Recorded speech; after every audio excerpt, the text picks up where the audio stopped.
என்னைக்காவது ஒரு நாள் உங்களோட வீடுகள்ல நீ ஏன் படிக்கணும் அப்படிங்கிறதுக்கான காரணத்தை சொல்லிருக்கீங்களா?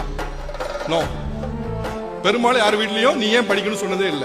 ஸ்கூல்ல சேர்த்துட்டேன் படிச்சிரு, உனக்கு இவ்வளவு ஃபீஸ் கேட்டுட்டேன் படிச்சிரு, டியூஷன் சேர்த்துட்டேன் படிச்சிரு. இது காரணமே இல்ல. நீ ஏன் படிக்கணும்னு ஒரு கேள்வி கேட்ட அப்படின்னா உன் எதிர்காலத்திற்காக படிக்க வேண்டும். நாளைக்கு இதே சமுதாயத்தில் சுயமரியாதையோடு நீ வாழ வேண்டும் என்றால் அதற்கு படிக்க வேண்டும். இதுதான் அதுக்கு பதில். இதை நம்ம ஒரு நாள் சொன்னதே கிடையாது. படிக்காம இருந்தா என்ன நடக்கும்? நாளைக்கு ஒரு சரியான வேலை அமையாது. சரியான வேலை அமையலன்னா நாளைக்கு குடும்பத்துல ஒரு பிரச்சனை வருது, அவனோட குழந்தைக்கு ஃபீஸ் கட்டணும், இல்ல அவரோட குழந்தைக்கு ஃபீஸ் கட்டணும் அப்படின்னா யாருக்கிட்டே கடன் வாங்க வேண்டியிருக்கும். கடன் வாங்கும்போது என்ன ஆகும்னா சுயமரியாதை கம்மியாகும்.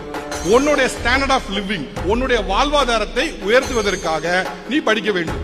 முடிந்தால் உன் குடும்பத்தை பார்த்த பின்னால இந்த சமூகத்திற்கு நீ ஏதாவது செய்ய வேண்டும் என்றால் அதற்கு நீ படிக்க வேண்டும். இதுதான் பதில். ஏன் படிக்க வேண்டும் கேட்டா இதுதான் பதில். ஆனா நம்ம இது ஒரு நாள் சொன்னதே கிடையாது. ரொம்ப யதார்த்தமா சொல்லலாம். இங்க பாரு, நான் படித்து இந்த நிலைமையில் இருக்கிறேன். ஒருவேளை இன்னும் அதிகமாக படித்திருந்தால் அல்லது படிக்கிறதுக்கான வாய்ப்பு எனக்கு அமைந்திருந்தால் இன்னைக்கு நாம வாழக்கூடிய இந்த சூழல் இருக்குல்ல, இதை விட அதிகமான ஒரு ஸ்டாண்டர்ட் ஆஃப் லிவிங்ல நம்மளால வாழ்ந்திருக்க முடியும். எனக்கு அதுக்கான வாய்ப்பு அமையவில்லை, அதனால படிக்கவில்லை.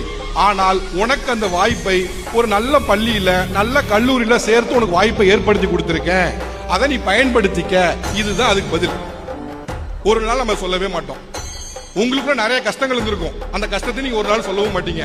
ஏன்னா நம்ம எல்லாம் யாரு? கஷ்டத்தை சொல்லி கொடுக்காத பேரண்ட்ஸ் இல்லையா? கஷ்டம் தெரியாம வளர்க்கிற பேரண்ட்ஸ். நோ.